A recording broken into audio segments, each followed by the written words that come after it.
Welcome back to Proxy, everybody, and today we're going to be talking about the art of list building. So as you guys know, list building is something that is very crucial to the game. It is a very important aspect, and in fact, for some people, it is one of the most fun parts of the game for them. But for some players, list building is a means to an end, a means to acquire the most powerful list, perhaps with the most meta units, that will win them the most games and give them the most success on the battlefield. And yet for others, it might be a way to explore more of the game and get more in touch with the lore. And as you guys know, on this particular channel, I have done several videos covering different themed lists, from the Betan, Aspect Warriors, Mechanized Eldar, Uway, Psychic Destruction, Ghost Warriors, Wraiths, pretty much everything that you can think of, I've done some sort of themed list about it over the last year that this channel has been on YouTube.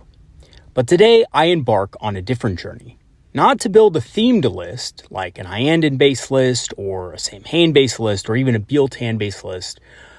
No, and not a competitive list either, not one that I hope to win the most games with or that is the most powerful necessarily. But today I aim to build a list that revolves around restrictions and rules. In other words, a challenge list. This is a list that I am going to build to challenge myself, to challenge my list building skills, to see if I can actually come up with a strong composition with restrictions. And these restrictions that I'm going to place on myself are going to make it harder to build a super powerful list without incredible amounts of thought and analysis. So without further ado, let us go ahead and dive right into it and talk about the list I'm going to build today called Craftworld Alliance. But first, a quick overview of what we're going to be looking at in today's video specifically. We're going to first be identifying what a Craftworld Alliance list is. We're going to be talking about the rules and restrictions of the list I made with analysis and breakdown, and why you should try out building and playing challenge lists in your games. So right off the bat, what exactly is a Craftworld Alliance list? So some of you may be wondering, well, Proxy Hammer, Craftworld Alliance, do you mean all the Craftworlds combined into one list? Yes, that's exactly what a Craftworld Alliance list is. It's a list featuring the 5 main Craftworlds, most iconic units represented equally. So in the past, I have come across lists that have, basically incorporated every single major Craftworld in it in some way, right? Maybe you have some Wind Riders from the Samhain, some Aspect Warriors from Betan, etc. But I've never actually encountered a list that equally represented them. So equal representation means that every single Craftworld will have about the same amount of points in the list. So for the Betan, having the Aspect Warriors, you'll have about 400 points of those in the list. You'll have about 400 points of Uway's Guardians, Ieandin's Wraiths, Aeldari's Rangers, and of course the Samhain's Wind Riders.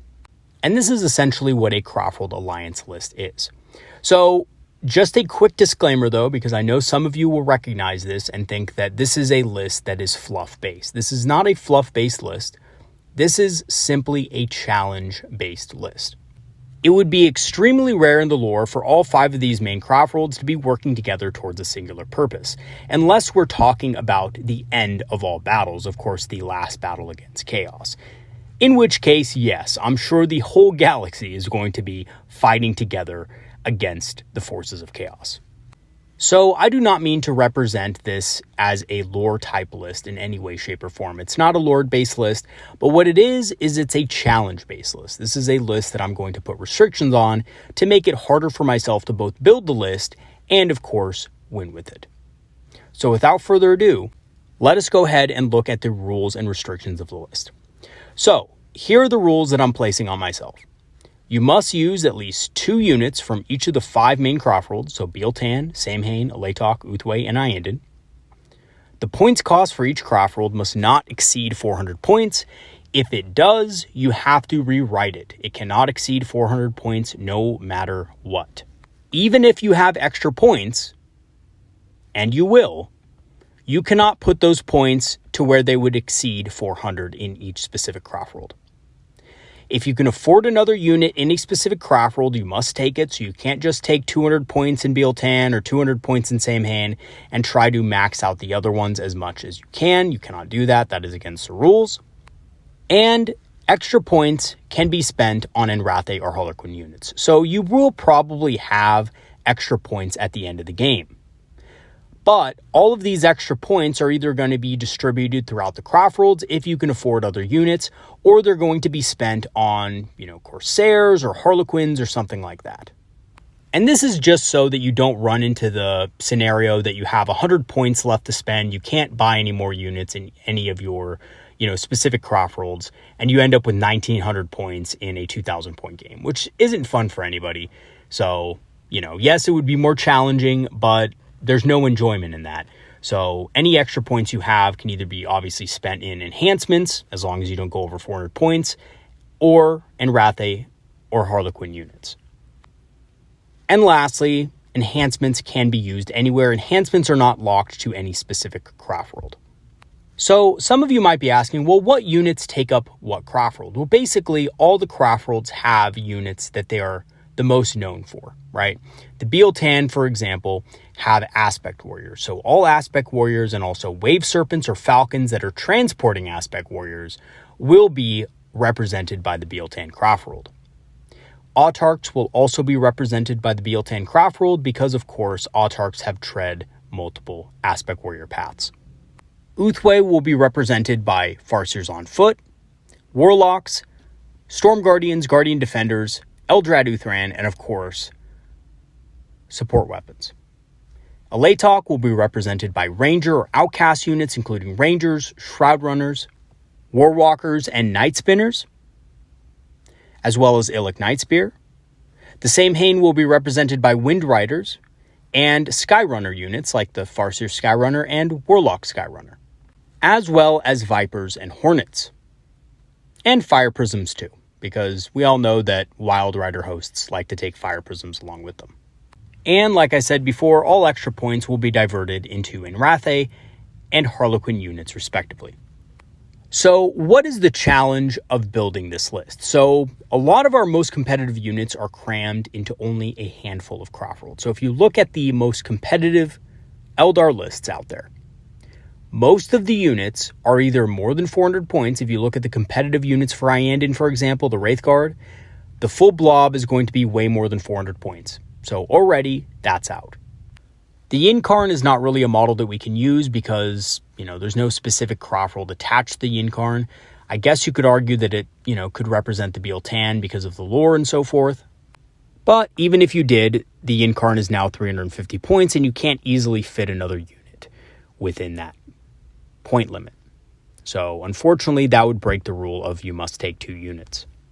The Avatar of Cain is something you could technically fit in within the, points limit of the Betan, but you'd be extremely limited in the other unit you could take, and you'd have to either take Swooping Hawks or you'd have to take something that's a little bit, not really that viable.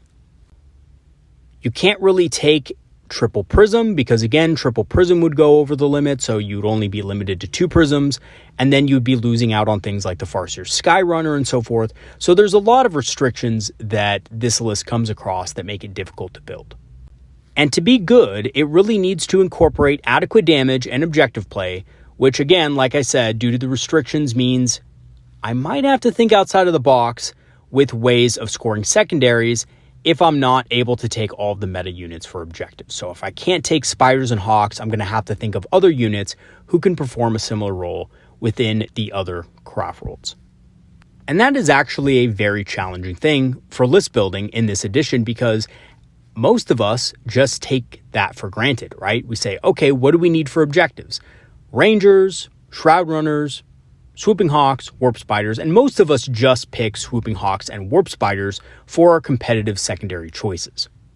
So if I don't have that, let's say that I decide to go a different direction with my Betan points, then I'm not going to exactly be able to have those units in my army, which means I am going to have to find other ways of incorporating that. And that's exactly what I have done with the following list. So here's the list I came up with a little bit of help from the community in one of our live streams. So the live stream was kind of janky, but I got a lot of good feedback and advice from people from that. So I kind of built on that a little bit, and some of my first impressions I ended up changing. But as I break down the list with you guys, I will explain why I made those changes. So without further ado, let us go ahead and dive right in to the Craftworld Alliance Challenge list. So the first section of my list is, of course, the Betan. Now, I chose this to be the first section of my list because, of course, the Warlord is going to be in it, and that is going to be the Autarch Wayleaper with the Dragon Fusion Gun, Starglaive, and Howling Banshee Mask. Now, the Autarch plays a very unique role in this list. Obviously, every single Eldar list out there competitively pretty much has an Autarch, and that's because the command point generation and the lone operative are really powerful. So specifically, I chose to have the Autarch Wayleaper in this list because the extra command point is very useful in being able to score you early secondary objectives. So this list in particular doesn't have Swooping Hawks and it doesn't have Warp Spiders. So some of those give me secondaries that your opponent may not be able to actually stop during the first turn. If you did have Spiders or Swooping Hawks, are not going to be really an option for this army to pull off without the proper stratagem support. So chose to go with the Autarch Wayleaper for this list for that reason. The Autarch, again, also a great model just because it's a lone operative and it gives you a little bit of anti-tank and a little bit of combat in the backfield, which is always useful. I also have 10 Dire Avengers with an Exarch that has the extra catapult, and they are in a Wave Serpent, and the Wave Serpent has a twin shuriken cannon and a underslug shuriken cannon. Now, the thing that Dire Avengers add to this list is a little bit of board control and anti-infantry power. So because you don't have the ability to take things like Night Spinners in this list, again, you could take 2 Night Spinners, but then you wouldn't be able to take any of the other Alatok units like Rangers, Shroud Runners, and Warwalkers. Warwalkers are a very elite anti-large unit. I definitely wanted those in the list. So to replace, that level of board control that the Night Spinners would exert, I decided to instead incorporate Dire Avengers. So are Dire Avengers a better control piece than the Night Spinner? No, right? Absolutely not. But they do exert some board control over a lot of infantry units, especially in the early stages of the game where I really need them the most. And even though they don't have a Zerman with them, they can really do very well in the midboard if they can get onto an objective early on in the game and stop enemy infantry from coming forward into no man's land. I also do have a Farseer Skyrunner in the list, so if the circumstances permit it, the Farseer Skyrunner can cast Guide on this unit, and they can do very good damage, in their shooting phase and also in Overwatch. As for the Uway part of this list, I have a regular Farseer with a Singing Spear and the Phoenix Gem. He is going to be stationed by himself, solo. I think that's the best way to run him and the most efficient. I also have a unit of 10 Storm Guardians. Storm Guardians, I think, are a great part of this list. I know a lot of you guys may, kind of bag on Storm Guardians and stuff like that. Yeah, they don't do a lot of damage for their points. They're not very durable for their points, etc. But they are durable enough and do enough damage to trade well against things like Mandrakes, Scouts, Intercessors, and stuff like that you might meet in the early stages of the game that are going to be trying to set up those objectives in the midboard. And they also have sticky objectives, so it's a really good way of securing your backline just in case your opponent shoots your Guardian Defenders off the objective. I also have Guardian Defenders in this list, although these may be in time replaced with a support weapon D-Cannon or a Shadow Weaver. I just think that those are a little bit expensive at the current meta, or in the current meta, I should say. So I chose to go with the Guardian Defenders instead. Might not be the best choice, but they do give you a Bright Lance that you can fire down range in certain lanes of fire and stuff like that. The Fate Dice is also more useful in a list like this because you have a lot of different units that can utilize, good Fate Dice in a number of different phases. So, having that extra Fate roll per turn for controlling an objective isn't a wasted ability. We also have a Warlock with Singing Spear and Fate's Messenger. Now, this is a really oddball choice. I just decided to go with it. I could have given the Fate's Messenger to the Autarch instead. But I did decide to give it to the Warlock just so that the Storm Guardians get a little bit of extra durability, so my opponent has to, kind of use more resources to try to take them out, and so that they can, secure those middle objectives and make them sticky more easily. So again, this might be a weird oddball choice that may not actually pan out, but I think in theory, it's a decent choice for what I had left. And of course, the Warlock also inherently makes the Storm Guardian unit harder to charge and allows it to more easily get to objectives in the middle of the board with that auto 6-inch advance roll. For the same Hane part of my list, I have a Farseer Skyrunner with a Singing Spear. He is going to be attached to the 6 Wind Riders with Shirking Cannons, and that is going to be one of my sweeper units meant to clear, intercessors and other heavy infantry off of objectives to also support the rest of my army. I also have a Warlock Skyrunner attached to them, which can make them either more durable or give them more damage, allowing them to ignore cover. And lastly, I have a Viper with a Bright Lance. Because, quite frankly, I like the Viper. I did a video on the Viper a little bit ago. A lot of people, kind of diss the Viper, but I think it is a pretty solid pick. It has a Bright Lance, which is a pretty strong weapon, and it is versatile enough to be able to score on secondary objectives with its Assault Twin Shuriken Catapult. For the Iyanden part of my list, I have 5 Wraith Guard with Wraith Cannons, I have a Wraith Lord with 2 Missile Launchers, 2 Flamers, and the Ghost Glaive, and I have a Spirit Seer. So 9 times out of 10, the Spirit Seer is going with the Wraith Guard. Yes, obviously I know the meta is, bring 10 Wraith Guard and, put them on a center objective and things like that. But I'm just not going to use them that way. I'm not going to use them to, kind of hold a center objective. I'm going to more use them on a flank, putting them into a position to where they can kind of deter enemy units, or at least enemy large units and stuff like that, from being able to threaten your backlines, which your opponent is always going to be trying to do, as, Eldar pretty much die to a stiff breeze. So having a unit of Wraith Guard to just, post up and be able to deter them with, Wraith Cannons, which are very powerful weapons. I know they got nerfed a little bit, but they're still very powerful and very good anti-large. The Wraith Lord, of course, is a good deterrent to units that are trying to engage backline units in close combat. And of course, the Wraith Lord with the 2 missile launchers is very good at dealing overwatch damage. So things that want to sneak behind you, light infantry or other light targets, the Wraith Lord can fry pretty easily. And of course, the Spirit Seer with the Wraith Guard is just there to, give them a little bit of extra durability and also just a little bit of extra damage. For the Alatok part of my list, I have 5 Rangers, which are going to be just infiltrating, just trying to prevent enemy infiltrators from getting to good positions on the board early. Shroud Runners are there to provide support, utility, and of course score on secondary objectives. And then I have 2 Warwalkers with Bright Lances, who are going to be my main source of anti-large. And as we all know, Warwalkers are extremely powerful anti-large tools. And lastly, I have 2 Skyweavers with Zephyr Glaives and Skyweaver Haywire Cannons for my Harlequins and Enrathe detachment. So the great thing about these guys is they're kind of a great toolbox. They can deal with a lot of different enemies. They're great at picking up smaller units that might be trying to score secondary objectives on the flanks. They're also really good at finishing off enemy vehicles. And this list does lack a little bit of that heavy anti-large punch that certain really competitive Eldar lists have. So as you guys can see, for long range anti-large, I really only have the Viper and the 2 Warwalkers. There's not a lot else. I don't have, 10 Wraith Guard. I only have 5 Wraith Guard. I have a Wraith Lord, which has the missile launchers, but those could be, a little bit weaker against tougher vehicles. So anything that's really tough that even Bright Lances might have trouble cracking, these guys being able to deal devastating wounds to enemy vehicles pretty easily are in my opinion, a really good choice to have in this list. Okay, so here are my final thoughts on the list. I think I probably could optimize it a bit here and there.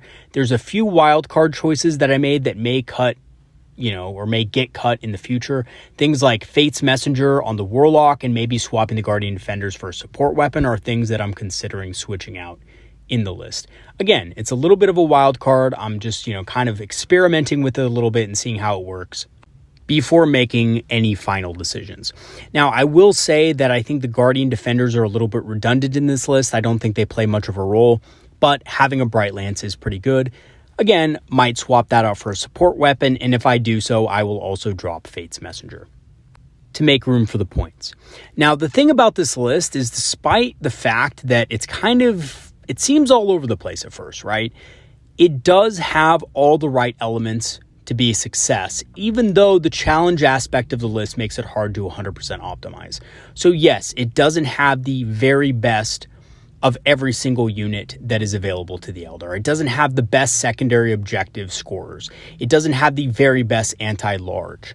It doesn't have the very best control units, but it does have elements from each of those categories that can be successful if used correctly. Things like Shroud Runners, Rangers, those units, if used, correctly, can be very strong in that role as well. So you don't always need Swooping Hawks and Warp Spiders to have a successful Eldar list. They are the best units, obviously, for that. But, Shroud Runners and other units can do just as well if you know what you're doing. And lastly, the cool thing about this list is it's very nerf resistant. There's a lot of units in this list that are probably just not going to be touched with nerfs, and even the ones that might be touched with nerfs aren't going to be touched too hard.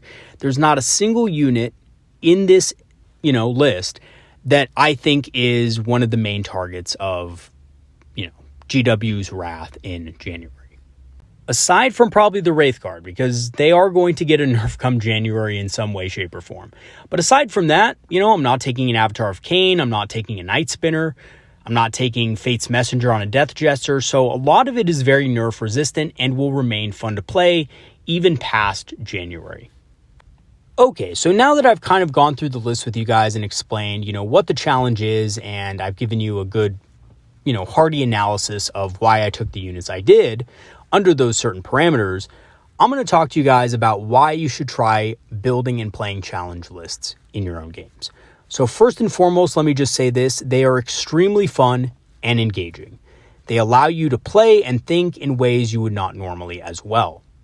And what this actually does is it allows you to get a much better tactical sense of the index at large and break free from some of the conventional constraints of a standard list. I feel like a lot of players kind of get trapped in that where they build one list or they build, a couple different lists and they're basically all the same variation of each other.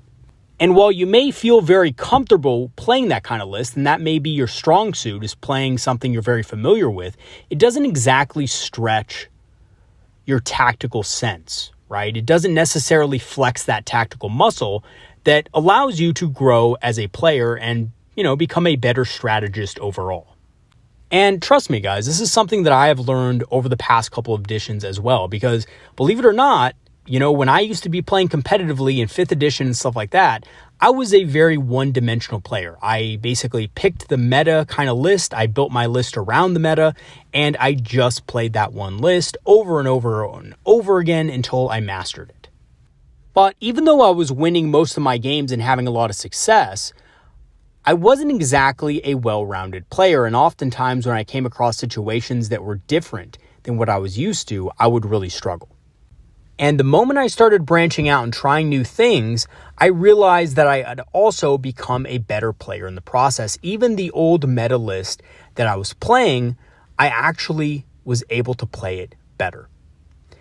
Yes, that's right. By choosing and playing different types of lists and playing against different armies and needing to adapt to different strategies, I was able to, become a better player, but also play the old list, the old meta list that I was playing, even better than I was before.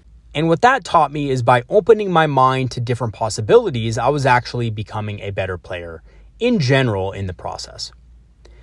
Lastly, it also challenges your list building skills. So, list building is something that's very important in the game. I know some people might, kind of be against it and stuff like that, but every list at its core needs to have some sort of design behind it, basically a win condition. How am I going to use this selection of units to win the game, right? So being able to strategize and come up with a plan beforehand is a crucial aspect of Warhammer 40K and very important. You really do need to know how to properly construct a list. However, your skills at list building will stagnate if all you do is work around 3 or 4 variations of the same thing. And if you branch out a little bit and start creating lists with themes or different restrictions and stuff like that, you will find that your list building skills will also improve, as will your ability to plan and strategize effective win conditions. So in conclusion, building challenge lists may be tricky to put together and play, but they're very rewarding to use. And as someone who makes themed lists quite frequently, I actually found this particular challenge list to be really refreshing, even by my own standards.